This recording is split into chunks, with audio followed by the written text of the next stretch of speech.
Beliau mengatakan Ustaz Ya, bahwa beliau mengenal sunnah dari televisi, akan ya, tetapi qadarullah memang masyarakatnya masih umum Ustaz, banyak yang mm, belum mengerti sunnah dan banyak ya, sekali hal-hal dan ujian-ujian yang beliau hadapi. mm, Dan seperti beliau sudah contohkan tadi, walimah, kemudian bagaimana tidak menghadiri walimah dengan musik-musik dan lain sebagainya. Ini ya. bagaimana Ustaz?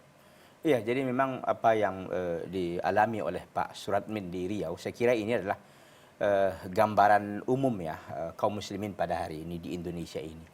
Karena memang yang mengerti dan istiqomah di atas sunnah ini memang sedikit. Baik. Ya. Nah, oleh karena itu yang bisa kita sampaikan oleh kepada Pak Suratmin yang pertama adalah Bapak tetap istiqomah ya di jalan Allah Azza wa Jalla, meniti sunnah Nabi Sallallahu Alaihi Wasallam. Memang tadi banyak apa ya, banyak alar lah, banyak onak dan duri ya Baik. dalam meniti sunnah ini. Tetapi kalau memang Bapak bisa istiqomah dan bertahan dan bahkan mungkin bisa mendakwahkan ya sunnah ini kepada orang lain, ini sesuatu yang baik. Baik. Nah, terkait dengan acara-acara yang disebutkan tadi seperti walimah, ada musik ya.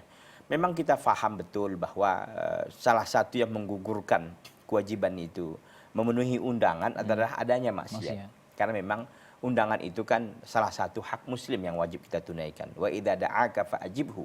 Kalau seorang saudaramu mengundangmu, maka penuhilah undangan itu. Tapi undangan yang bagaimana dulu kan begitu. Nah, di masyarakat kita memang tidak mengerti, bahkan memang menganggap bahwa musik itu sesuatu yang rukun nikah. Ada yang bilang begitu, karena rukun nikah ini kalau nggak lengkap dia nggak enak Oh, gitu kan. iya. Harus ada hiburannya Baik. gitu ya. Nah, tentu Pak Suratmin kita nasihatkan ya untuk dapat bersabar dengan keadaan dan kondisi umat kita lah pada hari ini, dengan kondisi masyarakat Bapak terutama di sana. Tentu Bapak harus pelan-pelan ya, semuanya by proses tentunya. Setelah kita berdoa dan meminta keistiqomahan kepada Allah Subhanahu wa taala tentunya. Nah, ikhtiar ini tidak bisa langsung serta-merta, tentu masyarakat kita paham. Saya yakin Bapak juga baru mungkin mengenal sunnah kan begitu. Bapak bisa juga membayangkan diri Bapak dulu ya, sebelum Bapak mengenal sunnah ini bagaimana sikap dan perilaku Bapak terhadap sunnah ini. Sunnah ini. Kan sama lah. Artinya mereka juga masyarakat karena kejahilan, karena ketidakfahaman mereka.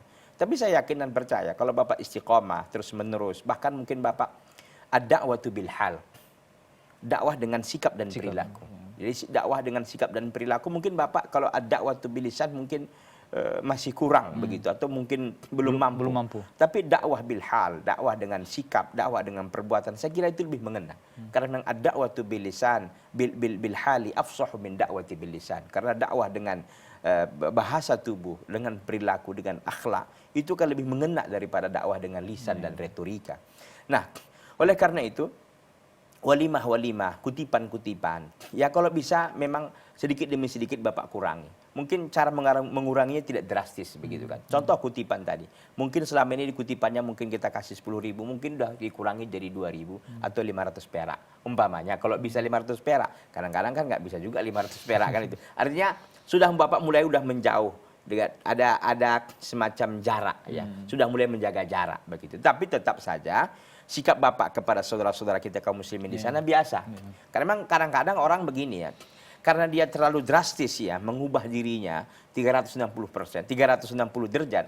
Orang kadang-kadang jadi tidak suka, benci dan lain sebagainya. Jadi ini yang perlu kita untuk bersabar dalam berdakwah, bijaksana ya.